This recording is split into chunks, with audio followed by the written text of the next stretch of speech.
selamat siang guys. Hari ini kita mau RUU PSLB Bank BNI dengan kode tiker BBNI. Stay tune. Dewan Komisaris dan Direksi Perseroan yang berada di mimbar dan namanya kami sebutkan, mohon kesediaannya untuk berdiri sejenak. Komisaris Perseroan yang hadir adalah Bapak Agus Dermawan Wintarto Martowardoyo, Komisaris Utama sekaligus Komisaris Independen.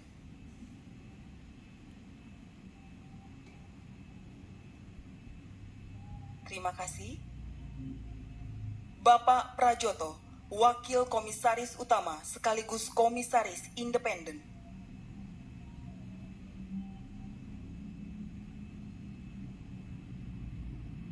Terima kasih. Komisaris Independen.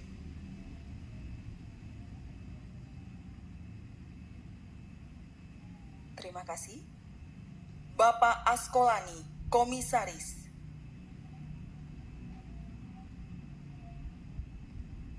Terima kasih. Bapak Asmawi Syam, Komisaris Independen.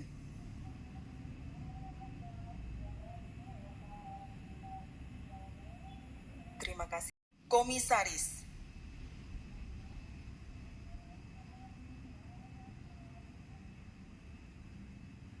Terima kasih.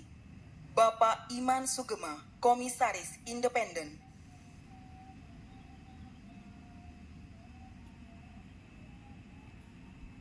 Terima kasih. Haryo Seto, Komisaris Independen.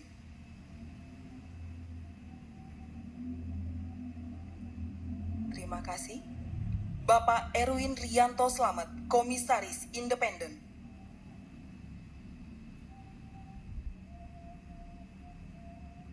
Terima kasih. Bapak Fadlan Syah Lubis, Komisaris. Bertus Bilitea, Komisaris.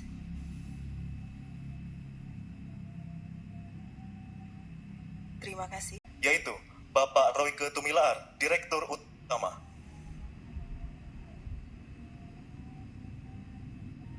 Terima kasih. Ibu Adi Sulistiowati, Wakil Direktur Utama.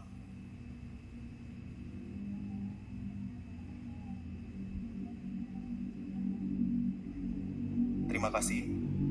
Ini Direktur Finance.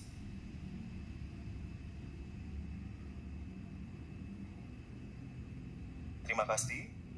Ibu Korina Leila Karnalis, Direktur Digital and Integrated Transaction Banking.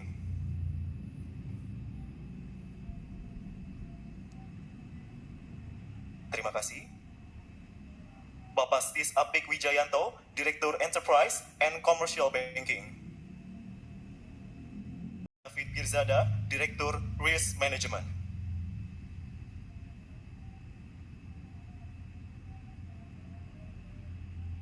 Terima kasih. Bapak Silvano Winston Rumantir, Direktur Wholesale and International Banking.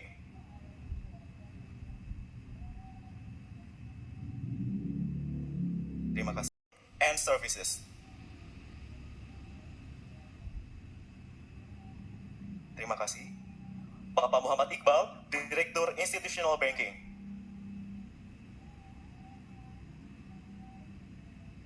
Terima kasih. Bapak Putrama Wahyu Setiawan, Direktur Retail Banking.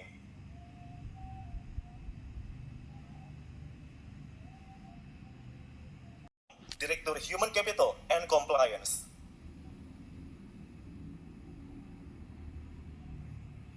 Terima kasih. Bapak Toto Prasetyo, Direktur Technology and Operations.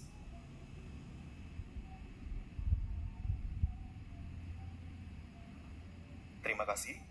Tomo, Corporate Secretary Perseroan. Rapat ini, para pemegang saham perseroan yang hadir atau diwakili, baik yang berada dalam ruang rapat maupun secara elektronik, berjumlah 15.783.5.488 saham, termasuk saham seri A berwarna atau seluruhnya merupakan 84,726%. Rapat quorum untuk menyelenggarakan rapat hari ini telah terpenuhi dan rapat yang diselenggarakan adalah sah dan dapat mengambil keputusan yang mengikat. 14 lebih lebih 19 waktu Indonesia Barat secara resmi dibuka. 2 tahun 2023 yang turut memberikan dampak pada bisnis perseroan. Tahun 2023 merupakan tahun yang dinamis bagi perekonomian global. Secara umum, berdasarkan proyeksi IMF, pertumbuhan ekonomi global diperkirakan melambat ke 3% di tahun ini, dari 3,5% di tahun 2022. Kombinasi berbagai faktor, mulai dari suku bunga yang masih tinggi, sampai masih berlangsungnya konflik geopolitik antara Rusia, merupakan beberapa faktor penyebab perlambatan. Sepanjang semester 1 2023 juga menunjukkan kinerja positif. Pertumbuhan ekonomi mencapai 5,2% year on year pada kuartal 2 tahun 2023. Atau dengan kata lain, ekonomi tumbuh di atas 5% secara persisten sejak kuartal keempat tahun 2021. Sumber pertumbuhan berasal dari konsumsi rumah tangga, investasi, dan belanja pemerintah. Dari kredit mencapai 8,5% year on year, dan pertumbuhan dana pihak ketiga 6,6% year on year. Pertumbuhan kredit terjaga sejalan dengan solidnya pertumbuhan ekonomi Indonesia seperti yang dijelaskan sebelumnya. Pemangku kebijakan akan tetap menjaga pertumbuhan kredit tetap sehat. Sebagai contoh, Bank Indonesia mendukung momentum pertumbuhan kredit dengan pemberian insentif likuiditas dalam bentuk pengurangan giro wajib minimum.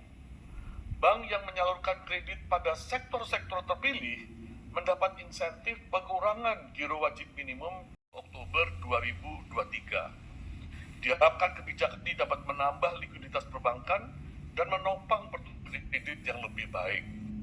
Selanjutnya, sesuai dengan pemanggilan serta memperhatikan pasal 39 POJK RUPS, maka dapat disampaikan bahwa mata acara rapat ini sebagaimana ditayangkan pada layar. Mohon melihat kepada layar.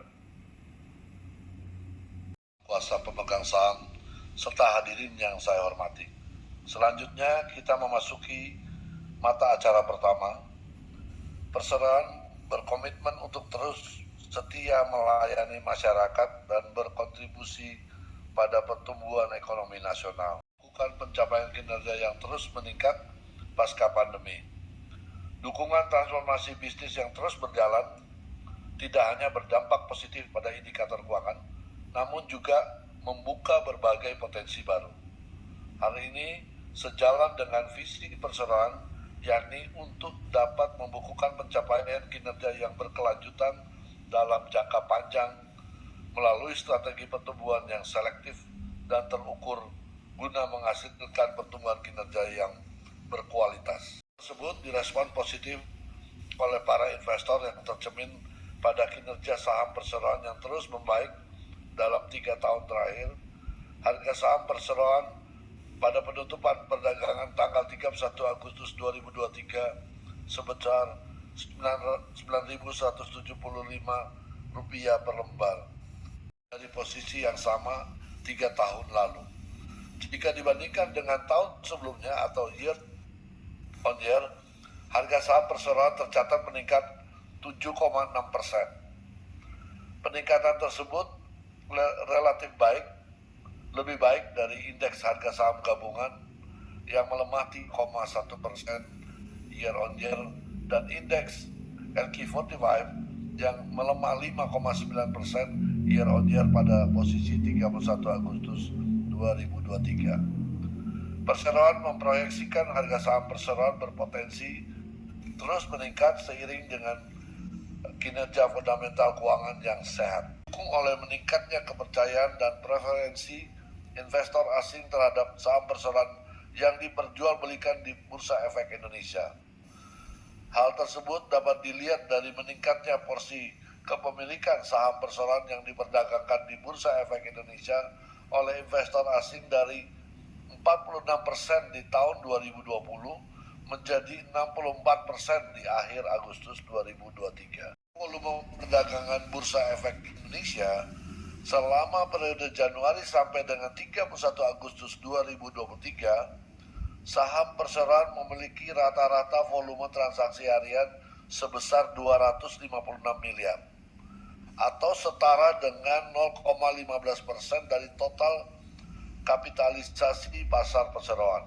Saham perseroan ini berpotensi untuk terus meningkat dengan menjadikan harga saham perseroan lebih terjangkau, terutama bagi investor retail termasuk demografi investor muda, sehingga diharapkan akan meningkatkan basis pemegang saham perseroan.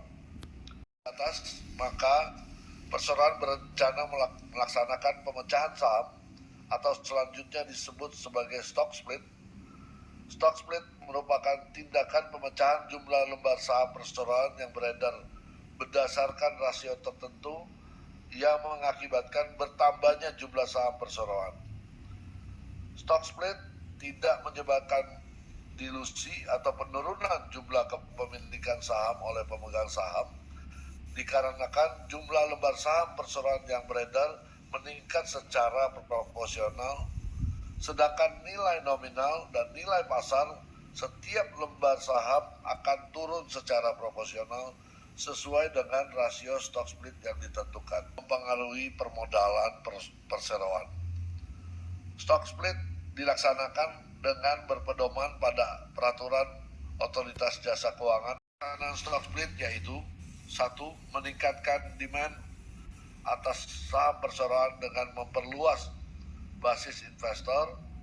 2. Menjadikan harga saham perseroan semakin terjangkau bagi investor perorangan atau retail. Serta 3. Meningkatkan likuiditas perdagangan saham perseroan sehingga perdagangan saham perseroan di Bursa Efek menjadi semakin aktif. Adalah sebagai berikut. 1. Rasio stock split yang akan diajukan yaitu 1:2. 2. Stock split dilakukan terhadap semua klasifikasi saham perseroan. 3. Proforma permodalan perseroan sebelum dan setelah dilaksanakan pemecahan nilai nominal saham dengan ketentuan untuk saham seri A Dwiwarna akan diterbitkan 1 saham seri A Dwiwarna dan 1 saham seri B adalah sebagaimana ditayangkan pada layar. Pasal 22 berdasarkan pasal 22 POJK nomor 15/POJK.04/2022 tentang pemecahan saham dan penggabungan saham oleh perusahaan terbuka, stock split dilakukan paling lambat 30 hari setelah pelaksanaan RUPS yang menyetujui rencana pelaksanaan stock split dengan estimasi efektif pada minggu kedua Oktober 2023. A few moments later. Kuasa yang memberikan suara tidak setuju sejumlah 4.400 atau setara dengan 0,00003%. Suara abstain adalah 31.887.016 suara atau 16 saham, merupakan 0,202%. Total suara setuju adalah 15.784.188 saham atau setara dengan 99,99%. Pak Pimpinan Rapat, berikut kami bacakan kurikulum vitae dari anggota pengurus perseroan. Bapak Prajoto, jabatan Komisaris Utama sekaligus Komisaris Independen, tempat tanggal lahir Bandung 7 Maret tahun 1953. Pendidikan beliau Sarjana Hukum Universitas Indonesia tahun 1981, serta 2 Master Bidang Ekonomi University of Kyoto tahun 1988. Pengalaman beliau, anggota Badan Pengawas Ikatan Bankir Indonesia atau IBI 2021 sampai dengan saat ini, Wakil Komisaris Utama sekaligus Komisaris Independen PT Bank Negara Indonesia Persero Tbk tahun 2015 sampai dengan 2017, sebagai Wakil Komisaris Utama sekaligus Komisaris Independen PT Bank Negara Indonesia Persero Tbk 2020 sampai dengan 2023. selanjutnya dapat kami sampaikan kurikulum vitae dari Bapak Pahala Nugraha Mansuri dengan jabatan Wakil Komisaris Utama. Beliau lahir di Bogor, 8 April 1971. Pendidikan, Strata 2, MBA Finance and Accounting Major, NYU Stern School of Business tahun 1999. Sarjana Akuntansi, Universitas Indonesia tahun 1994. Pengalaman beliau menjadi Wakil Menteri Luar Negeri, yaitu pada tahun 2023 hingga saat ini. Sebelumnya, beliau menjadi Wakil Komisaris Utama PT Pertamina Persero pada tahun 2021 hingga 2023. Sebelumnya, beliau menjadi Wakil Menteri BUMN 1 dari tahun 2020 hingga 2023. Say what?